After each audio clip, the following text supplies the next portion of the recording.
Hey folks, welcome to a product review at Finominal.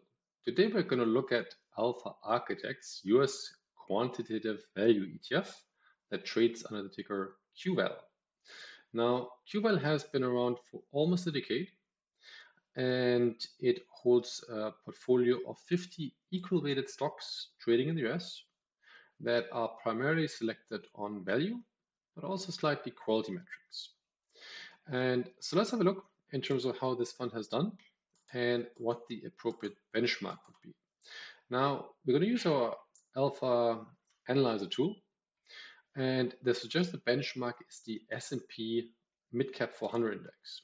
And we'll explain into that why that is the case, but on a very high level. So for example, compared to SP 100, you see a high R squared, relatively low tracking error, and also a high correlation between QVAL and the S&P Midcap 400 Index.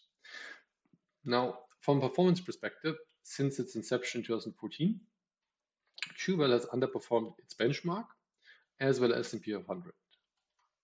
Now, we also know that value overall has not performed that greatly as a factor, so that's not so surprising.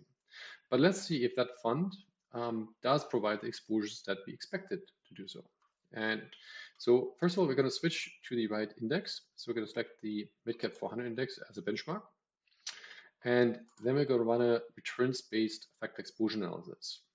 And what we see over here is the factor betas over time. Now, what we do see is that there is a consistent exposure to the value factor. That actually has been increasing over time, over the last 3 years. We do see kind of like divergent exposures for quality. Here it was positive, negative, positive again. Same thing for momentum.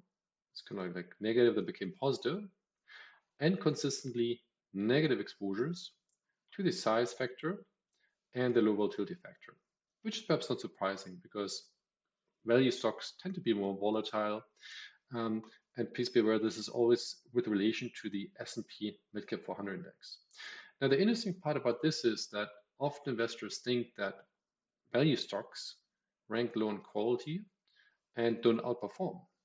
But as you can see, especially over the last 2 years, there are periods where cheap stocks are outperforming and have high quality characteristics. And of course, also that fund manager is ranking value stocks with quality filters. That also explains why on average you also have quality exposure. Now, from an alpha perspective, what we do see is that there's a very high active share, 99%, which is great. We do see that the outperformance was on the lower side, 5 out of 11 years. And the alpha consistently was also quite low with 4 out of 10 years. Now, we can look at the alpha generation over time. Having said that, this is not so useful when you look at a factor-focused fund because alpha is the unexplained return. And we can explain most of the return, which is just market exposure and equity factors. The kind of interesting part about this is that the factor exposures have led to the underperformance of this fund versus the S&P Midcap 400 Index, simply because the value factor has contributed negatively. Just value didn't perform as a factor. And there's not so much you can do about that if you're a value-focused fund. Now, that's with regards to QVAL on a standalone basis. Now, let's have a quick look at potential competitors and how the fund ranks versus peers. Now, there's plenty of peers we can select, either in terms of measures like active versus passive, value and quality.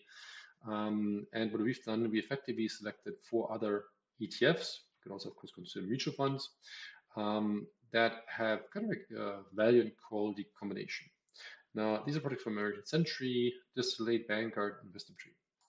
Now, let's kick off with a performance perspective. So we also picked peers that have more than 5 years of track record.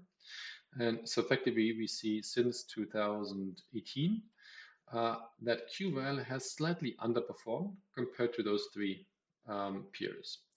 Now, what's kind of interesting about QVAL to think is that its portfolio construction is equal weight, which has pros and has cons. It does, during certain periods, lead to underperformance, and I believe this is one, simply because you have some large caps that generated higher returns and dominated, and that effectively penalizes equal weighted portfolios. Having said that, it's interesting to think that the S&P 500 over the long term, at least over, let's say, the last 20 years, equal weight actually outperformed market cap weighted. Now, if you move on to something that's kind of interesting from risk and return perspective, we do see that QVAL has among the highest volatility, just as volatile as Vanguard. We also see from risk perspective, risk and return perspective, it's been on the lower side from a sharp perspective.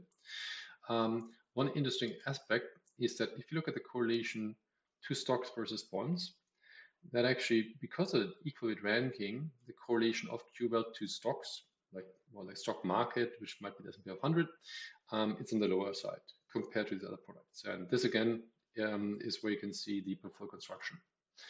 Now, finally, if you look at it from a style box perspective, in terms of like what kind of exposures those funds are providing, they are quite divergent. So, for example, we can see with regards to momentum, low volatility all over the place, profitability, they're quite diverse. The one aspect that we find interesting about QVAL is that if you look at it from a pure value perspective, it's actually the cheapest one out there in terms of the average valuation of the stocks in the fund. And from a quality perspective, on leverage profitability, it ranks among the highest. So if you do want to get exposure to the value factor, and not necessarily in terms of value, in terms of just the cheapest companies, but more like value with a dash of quality, QVAL does serve its purpose. And that kind of concludes our product review. So if you look at QVAL, it certainly isn't the best performing value fund over the last almost 10 years since its inception, but you can attribute that largely to its portfolio construction, which is equal weighted and very concentrated. But what that makes it effectively, if you don't want to go the long short version, right, where there's not any products, but you go for the long only value exposure, that's one of the best vehicles out there. And that kind of like summarizes how we think about QVAL in terms of very highly concentrated value factor exposure with a dash of quality. And yeah, hope that helps. Have a nice day.